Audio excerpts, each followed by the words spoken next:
Menurut James D. Thompson, ada 3 macam saling ketergantungan di antara satuan-satuan organisasi. Yang pertama ada saling ketergantungan yang menyatu atau pulled interdependence.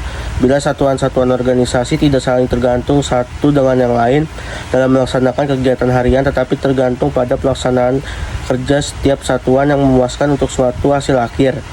Yang kedua ada saling ketergantungan yang berurutan atau sequential interdependence, di mana satuan-satuan organisasi harus bekerjanya terlebih dahulu sebelum satuan lain dapat bekerja.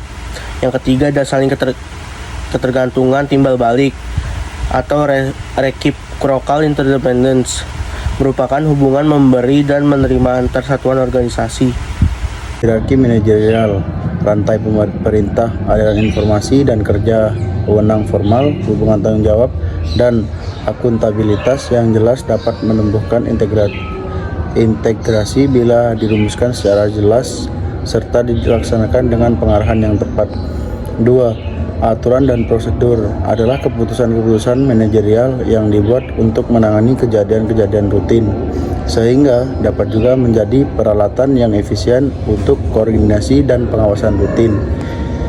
3. Rencana dan penetapan tujuan pengembangannya dapat digunakan untuk pengoordinasian melalui pengarahan seluruh satuan organisasi terhadap sasaran-sasaran yang sama. Ini diperlukan bila aturan dan prosedur tidak mampu lagi memproses seluruh informasi yang dibutuhkan untuk mengordinasikan kegiatan-kegiatan satuan-satuan organisasi.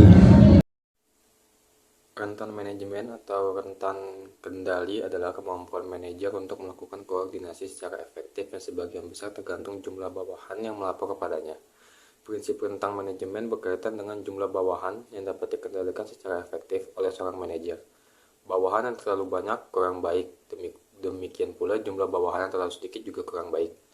Istilah-istilah lain rentang manajer yaitu ada 3: span of control, span of authority, span of attention, atau span of supervision.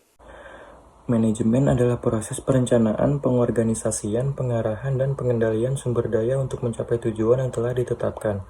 Prinsip-prinsip manajemen adalah aturan atau pedoman yang digunakan oleh manajer dalam memimpin dan mengelola organisasi atau perusahaan. Berikut adalah beberapa prinsip-prinsip manajemen yang umum. Yang pertama, prinsip perencanaan. Merupakan prinsip yang mengharuskan manajer untuk membuat rencana secara teratur dan menyeluruh untuk mencapai tujuan. Yang kedua, prinsip organisasi. Merupakan prinsip yang menuntut manajer untuk mengorganisasikan sumber daya secara efektif dan efisien. Yang ketiga, prinsip pengarahan. Merupakan prinsip yang mengharuskan manajer untuk memberikan arahan yang jelas dan memberikan motivasi bagi karyawan untuk mencapai tujuan. Yang keempat, prinsip pengendalian. Merupakan prinsip yang menuntut manajer untuk mengawasi kinerja organisasi dan mengambil tindakan yang tepat untuk memperbaiki keadaan apabila dibutuhkan. Prinsip-prinsip manajemen yang kelima, yaitu prinsip koordinasi. Merupakan prinsip yang menuntut manajer untuk mengkoordinasi tugas dan sumber daya agar dapat mencapai tujuan secara efektif dan efisien. Yang keenam, prinsip fleksibilitas. Merupakan prinsip yang menuntut manajer untuk beradaptasi dengan perubahan lingkungan bisnis dan berpikir kreatif dalam menghadapi masalah. Lalu prinsip ketujuh, prinsip keterlibatan. Merupakan prinsip yang menuntut manajer untuk melibatkan karyawan dalam proses pengambilan keputusan dan memberikan kesempatan bagi karyawan untuk memberikan masukan dan ide-ide berharga. Yang terakhir, prinsip keterbukaan. Merupakan prinsip yang menuntut manajer untuk terbuka terhadap umpan balik dari karyawan dan pelanggan untuk meningkatkan kualitas produk atau layanan.